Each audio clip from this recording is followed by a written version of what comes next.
गरीब जी तू यारी खा यार चढ़ी रो आई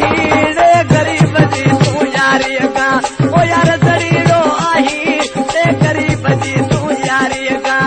यार चढ़ी रो आई काल कढी तो काल का मुझी दादी जो तो बुधाई रे गरीब जी तू यारी खा ओ यार चढ़ी रो आई रे गरीब जी तू यारी खा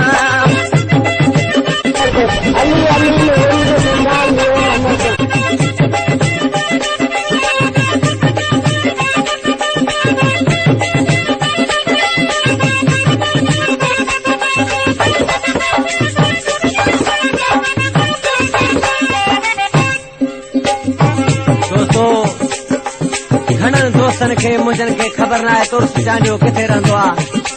दोस्तो हींअर आऊं जाम शोरे रहंदो आहियां फाटक ते दिलबर होटल जे पोयां जाइ आहे मथां उते रहंदो आहियां पहिरीं जेके साझीदार मूंसां हूंदा हुआ उहे हींअर मूंखां जुदा आहिनि से बि उते ई रहनि था पर घणनि दोस्तनि खे ॻाइणा भुलाए था तॾहिं तुर सुजानियो हिते कोन्हे छा जो जेको बि दोस्त अचे मूंसां उते मिले मां उते ई सदा हूंदो आहियां ॾिसी छा पियो चए ओ एॾी वॾाई चङी नाहे फजल सावो प्यारा रे एॾी वॾाई चङी नाहे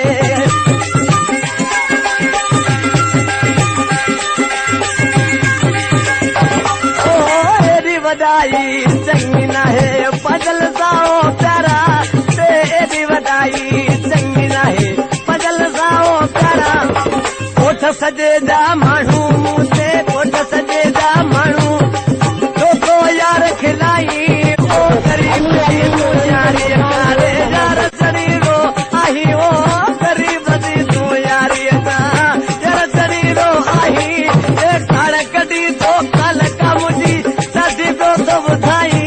ए गरीब जी तू यारी का ओ यार चढ़ी रो आई ओ गरीब जी तू यारी का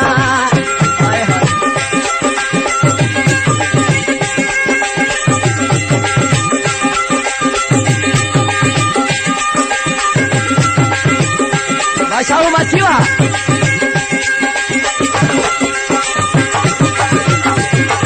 ओ ॾींहं ॾिठे जो दिलबर मूंखे तारा पियो थो ॾेखारी रे ॾींहं ॾिठे जो दिलबर मूंखे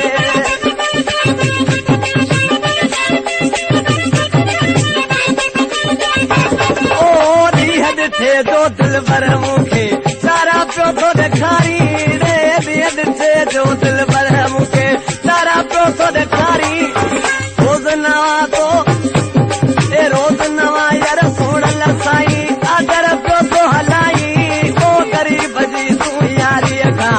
यार चढ़ी रो आई ओ गरीब जी तू यारी खां यार चढ़ी रो आई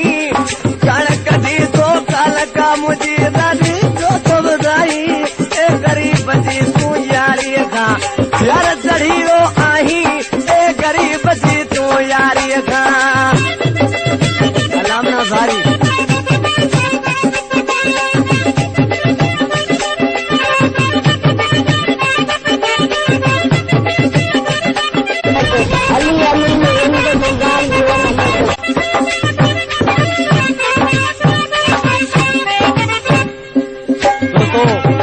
कलाम अब्दुल्ला खासकेली जो दोस्त कई खत था लिखनि त तूं लागर थी वियो ही दोस्तो मां लागर बि न आहियां पर कई हज़ारे खत था अचनि मां केतिरनि खे जवाब ॾियां उन्हनि दोस्तनि जी महिरबानी आहे मूं ते जेके खत लिखनि था सभु खत मूंखे मिलनि था ॾिसी शाइर नाले वारी मिसरा में छा थो चए मीरसन मक्सी अब्दुल्ला जहिड़ो माण्हू तोखे तो लभियो को मिलंदो रे अब्दुल्ला जहिड़ो माण्हू तोखे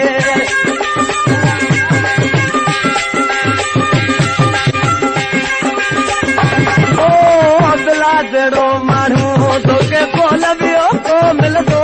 रे अब्दुल्ला जहिड़ो माण्हू तोखे को लभियो को मिलंदो ख़ासि केली खे मिठड़ा जानी दर दर पियो थोरो लाई गरीब जी तू यारी खां यार चढ़ी रो आई रे गरीब जी तू यारी खां यार चढ़ी रो आई कढी थो काल कमोजी कान कढी थो काल कमोजी ॾाढी पियो थो ॿुधाई ए ग़रीब जी तूं यारीअ खां यार चढ़ी